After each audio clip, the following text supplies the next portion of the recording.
Welcome, my ninja. Today we're going to look at how to stop collapsing in your forearm stand. One of the biggest issues I see when people are learning forearm stand is they kick up and then their chest collapses towards the ground and they face plant. And the reason for that is usually a lack of engagement of the three most important actions that we need to balance our forearm stand. So we're going to unpack those three techniques. I'm going to show you how to practice them. And then you'll be able to put them together and see how that impacts your Pincha Mayurasana or your forearm stand. So the first major action that we need is called shoulder blade protraction. So you have shoulder blades on your back, these two triangular bones that sit right there, and they can move in 6 different directions. For our arm balance practice, the vast majority of the time we want them to spread wide. And this spreading wide of the shoulder blades is called protraction. So we can practice this from a tabletop position, either on all fours or on all forearms, if you want to get the feeling of what it's like in your pincha. And what you're going to do is allow your shoulder blades to squeeze together and let your chest come down towards the floor. And when you do that, you're going to feel a complete lack of strength. You're not going to be able to push the floor away, and you're going to feel really sinky.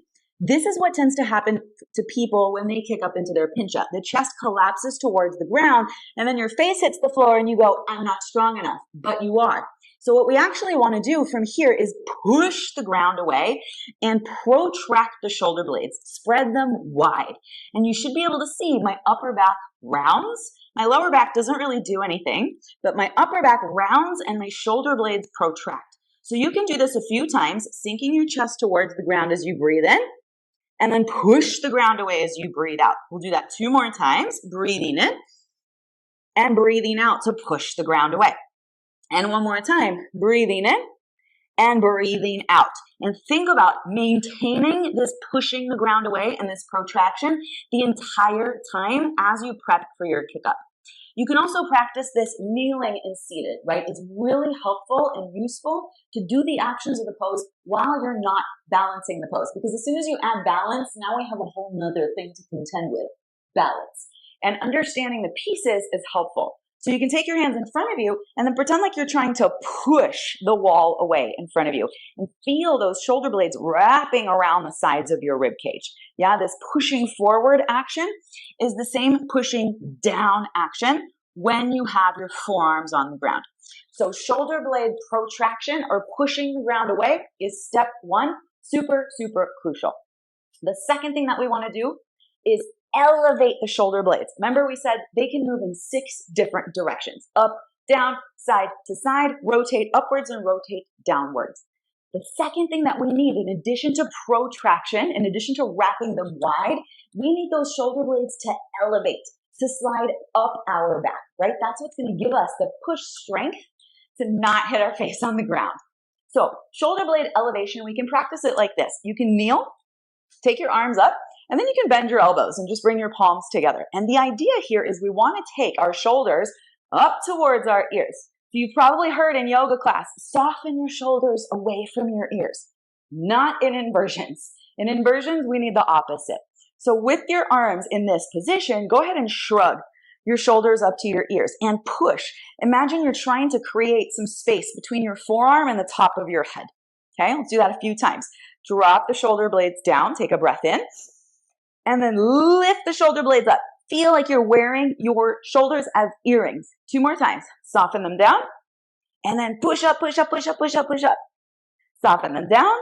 And push up, push up, push up, push up. Now lock that into your brain. Now we're going to practice that with some resistance from the floor. So coming into an all fours position, you'll tuck your toes under and lift your hips up for dolphin pose. Now you might get into your dolphin and you might be like, oh my God, my hamstrings, right? We haven't warmed up our legs whatsoever. We're just talking about the upper body actions. So if that's happening, just bend your knees. And here, I want you to push the ground away. Push the ground away. And think about, in your dolphin, can you wear your shoulders as earrings? How much can you push the ground away? How much can you lift? Can you lift your face away from the floor? Okay, if this is enough, you're going to stay here. But if you want to really practice this, we can do dolphin push-ups. You'll let your torso slide forward. See if you can bring your lips to your thumbs, maybe give them a kiss, and then push yourself up and back and try to get those shoulders and those ears as close together as you can. 2 more. Inhale, shift. Exhale, press. 1 more. Inhale, shift. And exhale, press. Good. Let that go and take a little rest.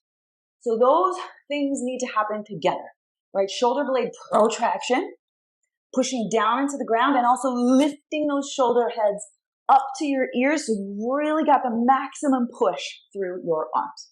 And lastly, the third piece that you need to stabilize your shoulders in your pincha is to send your chest backwards. This is the piece that I think confuses the most people, right? Some of us kick up into pincha, look at the position of my chest, and we kick up and our chest goes forward. And when our chest goes forward, I can't really get my hips stacked over my shoulders properly. When you kick up, your chest has to go the other way, towards where your feet were. So my favorite way to think about this is to get into dolphin pose and to think about sending your nipples to your knees. So if you watch my body right now, my normal dolphin, I'm probably about here, but then I want to push my chest backwards between my arms as if I could glue my nipples onto my kneecaps. Obviously, they're not going to touch, but that's the direction we want to push. Okay, so away from the wall. And it's counterintuitive because when you go up, your brain is going to go, save me, and it's going to want to shift your body weight forward. Your body weight has to go back towards where your feet came from. Okay, so let's try that in dolphin a couple of times. Round your upper back, push the ground away, lift your shoulder heads up towards your ears, create as much space as you can between the face and the floor, and then nipples to your knees. Push your chest back towards your thighs and hold this for 3. Breathe. 2. And 1. Good. And then let it go. All right. So we're not going to talk about balancing just yet. We're going to put those 3 things together. So as a final recap, there are 3 major actions in the shoulders that we need in order to get up and hold balance in forearm stand. Shoulder blade protraction, shoulder blade elevation, and then shoulder flexion, sending your chest back towards your thighs. So what you can do is set this up at the wall, start on all fours, push the ground away, protract your shoulder blades, tuck your toes, lift up into dolphin, and then drop your head and lift your shoulders up towards your ears. Then push your chest back towards your knees and keep that as you kick up. Once you're up, you're going to need to kick your chest back even more.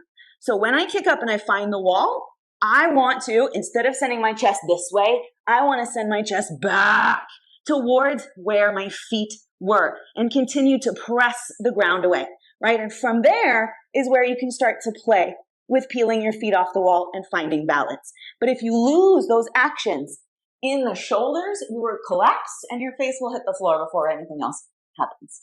Okay, so those are your 3 major actions for your pincha. One last thing I'll say is you can work this facing the wall. Doing it chest to wall can really help find those actions. So get into a little baby child's pose, forearms on the ground, protract the shoulder blades, lift your hips, see if you can get those feet up the wall, lift your shoulders up to your ears, and then push your chest back towards the wall. Your tendency will be for the chest to go forward. No, no, no, no, no. Send it back, back, back, back, back, back.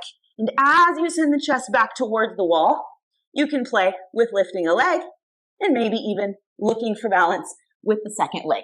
But that setup is your key. So take the time to understand those 3 actions and practice them. If you enjoyed this and you want more nitty-gritty details about your arm balances and inversions, be sure to like this video and subscribe to my channel to be notified when I drop a new video. See you later.